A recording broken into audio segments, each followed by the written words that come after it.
Thanks to the lovely opinions of my community, I am here once again to bring you another edition of How to Play. Of course, this time it's another collab deck, which seem to have a knack for being confusing to play. Today's video is going to be quite a bit longer though, as unlike the other collab decks, this one has the honor of receiving its very own booster set. So, let's break down Touken Ranbu. We'll be looking at the upgraded forms of the previous ride lines, the Crest mechanic, the good generics, and finishing off with a more in-depth explanation of the mostly competitive viable decks. So to start out, we have to look at the first entrance of Touken Ranbu into Standard. The first booster set and trial deck introduced 6 new ride lines. They all had skills that were mildly tolerable, assuming you were playing in set 2, but nothing good enough to actually see competitive play. In the newest booster set, they all received upgraded forms with somewhat similar effects. These second forms, also known as Sentos, are all treated as having the same name as their previous grade 3s. They all have a skill that requires you to put a card with the same name as them into the soul as the cost. I guess we can call this a Persona Soul? Additionally, this cost is changed to CB1 if you Persona Road that turn. Finally, with 2 copies of the grade 3 in the soul, they gain extra or more powerful effects. Let's go over each of these effects. First is Kashu. For the soul and Persona, and an extra discard, you can restand Kashu with his critical and drive being set to 1. With 2 Personas in the soul, he can restand a second time for a CB with drive -1. Next is Kasen. His Persona soul ability grants him an extra 10k and +1 drive. With 2 Personas in the soul, his attack must be guarded with 3 cards from hand.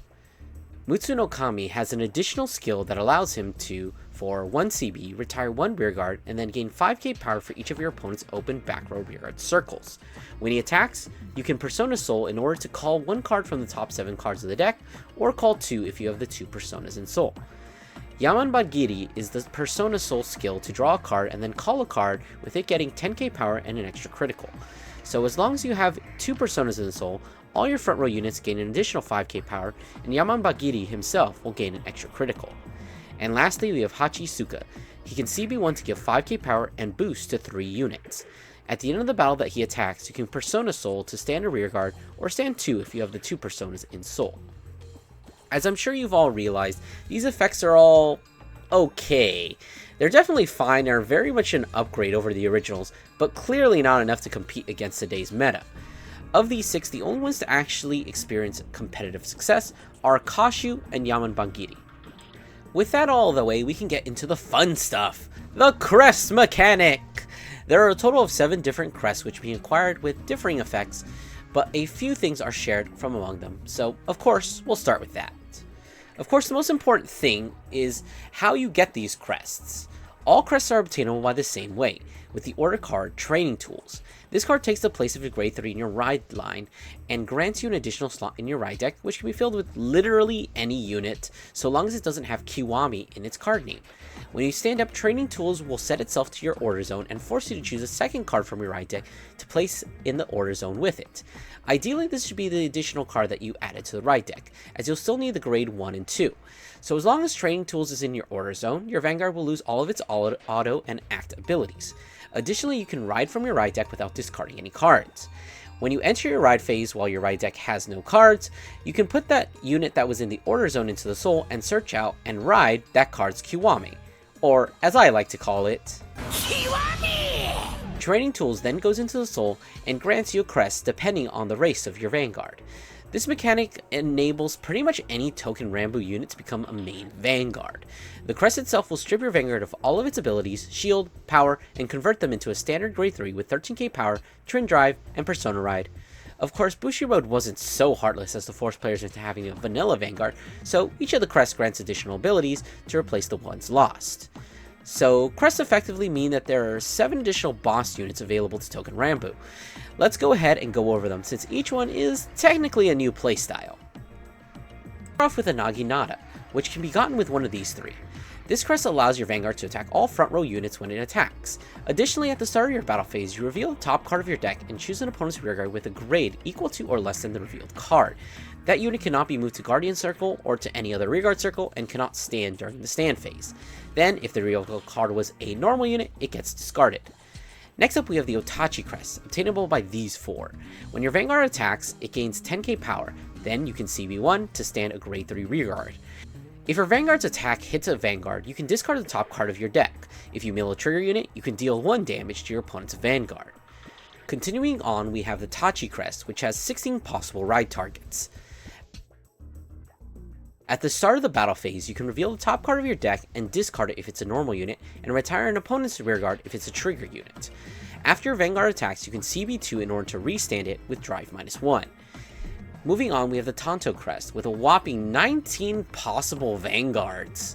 One thing to note is that some of the base forms of the units are trigger units, so unless you want to play with 15 triggers, I'd choose carefully. All your rearguards have resist during your opponent's main phase. When your Vanguard attacks, you can CB1 to prevent your opponent from calling any grade 1 or greater cards from hand to guard.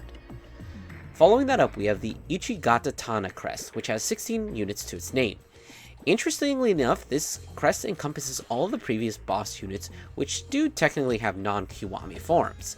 I guess you could play this if you really want to play those cards, but don't really like those effects. When your Vanguard attacks, you can CB1 to get plus 10k power and stand one of your rearguards. Additionally, you can effectively PG any of your rearguards by Soul Blasting 1. Next up is the Wakizashi Crest with these 6 units. This crest will give you all of your rearguards an extra 5k power at the start of your battle phase, and with CB1 when your Vanguard is attacked, to basically guard with the top card of your deck, with it being added to your hand instead. And last up is the Yari Crest with only these 3 units. This card turns your Vanguard into a Leonard by allowing it to attack an entire column. Additionally, when your Vanguard attacks, you reveal the top card of your deck and discard it if it's a normal unit, and get 26k power if it's a trigger unit. So a lot of weird and wacky effects going on with these crests. However, of all of them, the Tachi Crest is the only one to really see competitive play. Each crest does have dedicated support, but the best builds probably focus around using the best cards available to the nation, which we'll go ahead and discuss next. So if you actually want to build a Touken Ranbu deck, this is probably the best place to start. We'll start off with the most generic, Forge. This is a set order that's effect can only be used once per turn regardless of how many you have in play. For the cost of returning any card except a heal or an overtrigger to the deck, you can reveal cards until you reveal normal units equal to the number of forges you control, and call one of those revealed normal units. If the unit's grade is equal to or less than your Vanguard's grade, it stays standing, otherwise it gets rested. Oh, and the unit gets 5k for each other normal unit revealed. Hopefully I don't have to explain why this is a mandatory 4 of in any Touken Ranbu deck. It's a free +1, deck thins, and its so-called cost allows you to recycle triggers. Next up is actually a card from the first set of Touken Ranbu, and probably the only good card in that set, Mikazuki Munuchika. He's pretty much a limit break card that gets different effects based on your damage. He gets 5k, Scry 1, and then can CB1 and Soul Blast 1 to restand himself on 3, 4, and 5 damage respectively. Following that up is Tsunemaru Kuninaga Kiwame. On Limit Break 3, or Shinken Hitsatsu if you prefer, he gets 5k on attack, and then you can SB1 to countercharge 1. He also serves as an energy cycler, since you can CB1 when he's put on the Guardian Circle in order to draw a card. Moving on, we have Himetsure Ichimonji. When placed, you can Scry 1, and when he attacks while your opponent is on grade 3 or greater, you can Soul Blast 1 to give him 10k, and retire him and draw a card at the end of that battle. For some extra consistency, we have Kenshi Kagemitsu Kiwame. He's effectively a 10k booster as he gives anything in front of him extra 2k power. More importantly, when he's placed while you're on grade 3, you can CB1 and pitch a card to straight up just search a Persona ride. And we'll finish up with Imansugi Kiwami. She can Soul Blast 1 when she boosts to give her Vanguard 5k power, but the real skill we're looking for is under Limit Break 3, she retires herself to countercharge at the end of the battle. So hopefully by now you see that Touken Ranbu has access to some of the most broken cards in the game, which are tempered by the fact that they're locked behind a bad nation. That being said, the power of these cards have made their way onto the stage of competitive play. Let's end this video by talking about the 2 decks that really broke into the meta. When I talked about the boss units, I intentionally left out the best of them, which is actually Mikazuki Munuchika Kiwama, the upgraded form of the only good card from the first set. Unlike the others, this card is its own beast, and it shows. He gets 5k power and a crit while you have 3 or more standing rearguards. He can Soul Blast 1 to check the top 2 cards, and call 1, and put the rest on the top or the bottom. And lastly, he can discard 2 cards to stand 2 front row units. It's important to mention that there is a certain card that's this card's partner in crime, which reduces the discard cost to 1, and just so happens to be a 20k attacker on Limit Break 3. Crit pressure, 5 attacks, and trigger stacking led this deck to have the most success of any Touken Ranbu deck. The other successful decks was the previously mentioned Tachi Crest. These builds revolved around stacking the deck in order to put triggers on their restanding Vanguard, while also having access to some board control. The main Vanguard used was Koryu Kagemitsu Kiwami, who when combined with the Kotetsu Ride line enabled you to use your Persona Rides during the early game to create free board presence. Well, that's about everything you'll need to know about playing Touken Ranbu. Huge shoutouts to VG Paradox for compiling the JP results and giving me an easy way to study the top decks. So, what are you waiting for? Go out there and make your opponent read your cards!